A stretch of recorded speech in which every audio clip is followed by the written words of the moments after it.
प्रणब गीता पुस्तक में 1890 के दशक में स्वामी प्रणबानंद और महाअवतार बाबाजी के बीच बातचीत है। स्वामी प्रणबानंद ने बाबाजी से कुछ सवाल पूछे थे। स्वामी जी ने बाबाजी से पूछा, आप कितने साल के हैं? बाबाजी ने मुस्कुराते हुए उत्तर दिया, आप अंदाजा लगाइए। स्वामी जी ने कहा, लगता है आपकी उम्र 24 से 25 के बीच है। बाबा जी बोले, क्या आप मेरी उम्र जानना पसंद करते हैं? मैं तो 4 कल्प में चल रहा हूं। स्वामी जी ने पूछा, कितने साल में एक कल्प बनता है?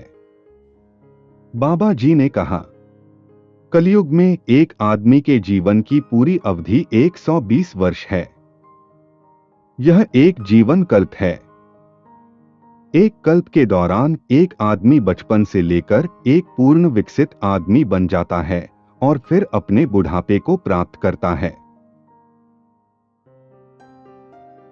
साधना से उसके दूसरे कल्प का यौवन पुनः प्रकट होता है और यौवन का प्रवाह पर प्रवाह होता रहता है, लेकिन बुढ़ापा नहीं आता है। इस प्रकार एक के बाद एक कल्प शुरू होते हैं और समाप्त होते हैं।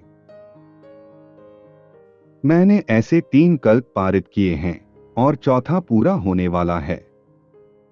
फिर स्वामी जी ने पूछा, क्या कोई जीवित रह सकता है यदि वह चाहता है? बाबा जी ने कहा, हाँ, ऐसा ही है, लेकिन इसके लिए साधना की आवश्यकता होती है।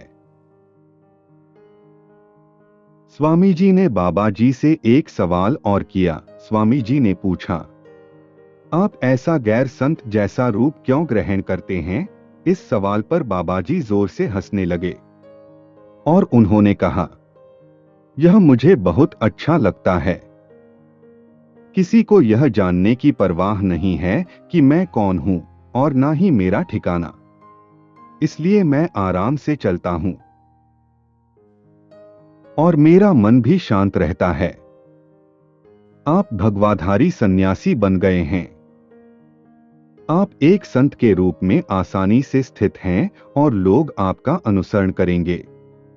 कोई आपकी बुराई करेगा और कुछ आपकी प्रशंसा करेंगे। कई सलाह लेंगे, अन्य दवाएं मांगेंगे और आपको गर्व महसूस होगा साधु बनने का। कोई मुझे साधु नहीं कहेगा। कोई मुझसे किसी बात के लिए संपर्क नहीं करेगा। अब आप ही बताएं कि मुझे क्या पहनना चाहिए।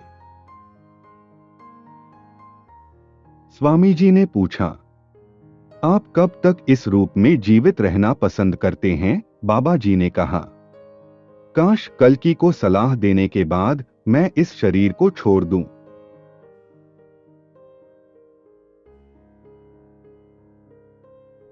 उपरोक्त विषयों पर चर्चा के अलावा उन्होंने विभिन्न विषयों पर बातचीत की। तब बाबा जी ने निष्कर्ष निकाला और कहा, स्वामी प्रणबानंद, आप सही रास्ते पर हैं, इसे जारी रखो, आनंद मिलेगा।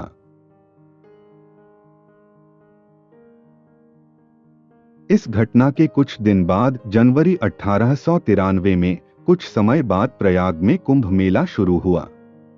कुंभ मेले में प्रणबानंद स्वामी फिर से बाबाजी से मिले और उनका आशीर्वाद प्राप्त किया।